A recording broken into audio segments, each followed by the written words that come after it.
sur les déficits de gouvernance financière qui sont observés à travers la loi sur la reddition des comptes telle qu'elle nous a été présentée.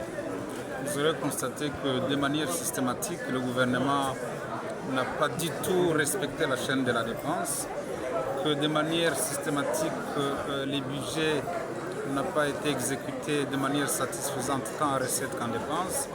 En recettes, c'est que la plupart des régies financières, en tout cas, qu'il s'agisse de la DGI, de la DGRA, n'ont pas du tout atteint les prévisions qui avaient été, les recettes qui étaient assignées.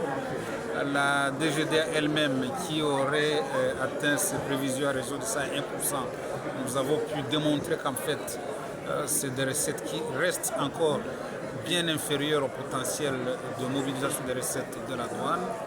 En dépenses, vous aurez constaté que la plupart des dépenses auront été exécutées en dehors des normes, en tout cas sans respecter la chaîne de la dépense. Beaucoup de dépassements de crédits assignés, beaucoup de situations où des secteurs prioritaires comme ceux en charge du développement, notamment l'agriculture, l'élevage, la pêche, l'enseignement supérieur universitaire, la recherche scientifique, n'ont pas obtenu les crédits qui avaient été prévus pour eux, alors qu'il y a bien d'autres secteurs qui ne sont pas aussi prioritaires, comme par exemple le fonctionnement des institutions, qui ont pratiquement obtenu, qui ont consommé bien au-delà, très bien au-delà de crédits qui avaient été prévus.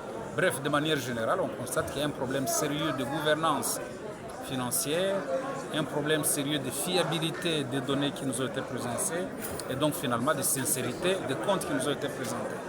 En tant qu'expert en matière financière, vous venez de faire un diagnostic sans complaisance de ces deux lois. Quelles recommandations pourriez-vous faire au gouvernement pour que les choses s'améliorent? Oui, il y a des leçons à tirer, d'abord sur le plan des règles de budgétisation et de gestion de ressources de l'État. Ça, c'est une première chose. Je pense que lorsque vous lisez le rapport de la Cour des comptes, il y a beaucoup de recommandations qui vont dans le sens justement d'améliorer d'abord la budgétisation des ressources et des dépenses, mais surtout la gestion des ressources et des dépenses de l'État. La deuxième chose, c'est que, comme nous l'avons dit, nous insistons beaucoup sur l'amélioration des procédures de comptabilité publique.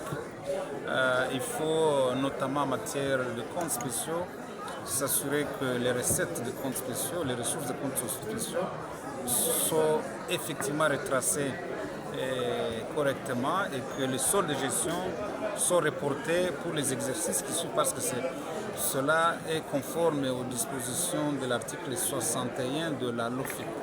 Parce qu'on a constaté que les comptes spéciaux ont dégagé d'importants soldes de gestion, mais la question qui se pose, c'est celle de savoir le sort qui est réservé à ces soldes positifs de gestion.